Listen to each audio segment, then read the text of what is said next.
সিলেটের মালনীছড়ায় 1854 সালে বাণিজ্যিকভাবে যাত্রা শুরু করা চা চাষ এখন দেশের বিকাশমান শিল্প। পাহাড়ের ঢালু জমি ছাড়িয়ে চা বাগানের বিস্তৃতি বর্তমানে সমতল উত্তরের জনপদেও। 1957 সালের 4 জুন চা বোর্ডের প্রথম বাঙালি চেয়ারম্যান হিসেবে দায়িত্ব নেন বঙ্গবন্ধু শেখ মুজিবুর রহমান। আর এই দিনটি উদযাপন হয়ে আসছে জাতীয় চা দিবস হিসেবে। মঙ্গলবার সকালে রাজধানীর ওসমানী স্মৃতি মিলনায়তনে জাতীয় চা দিবসের আনুষ্ঠানিকতায় যোগ দেন প্রধানমন্ত্রী শেখ হাসিনা। সরকার প্রধানকে বরণ করা হয় ঐতিহ্যবাহী মণিপুরী নৃত্যে। চা শ্রমিকদের সঙ্গে আত্মার সম্পর্ক জানিয়ে প্রধানমন্ত্রী বলেন, বঙ্গবন্ধুর নানামুখী পদক্ষেপের ধারাবাহিকতায় চা শিল্পের বিকাশে কাজ করছে আওয়ামী লীগ সরকার, যার সুফল মিলছে উত্তরবঙ্গে চা চাষে।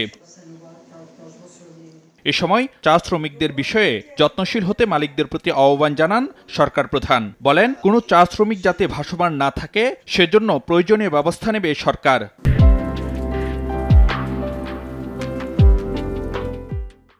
শুধুমাত্র তাদেরকে ওই আপনার অধীনস্থ বলে বিবেচনা করলে হবে না, কাজে সেই শ্রমিকদের প্রতি আপনাদের আরো যত্নবান হতে হবে। তার জন্য একটা ফ্লোটিং ভাসমান, কিন্তু এই ভাসমান থাকবে কেন? আমাদের কোনো নাগরিক ভাসমান থাকবে না। আমরা যেটা সিদ্ধান্ত নিয়েছি, সকল ভূমিহীন গৃহহীন তাদেরকে ঘর করে দিচ্ছি। ইনশাল্লাহ এই চা শ্রমিকরাও এরকম ভাসমান থাকবে না, সেটা বলে যাচ্ছে।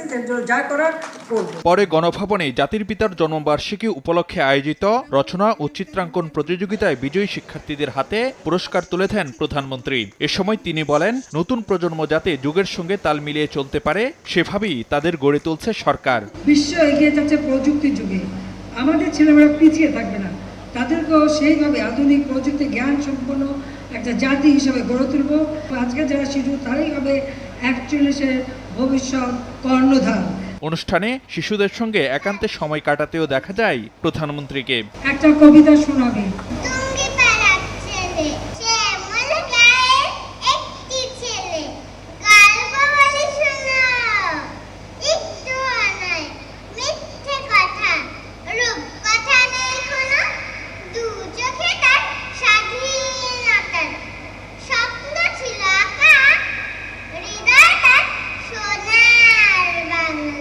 সরকার প্রধানকে কাছে পেয়ে আবেগ আপ্লুত হয়ে পড়ে গণভবনে আগত বিজয়ী শিক্ষার্থীদের কেউ কেউ।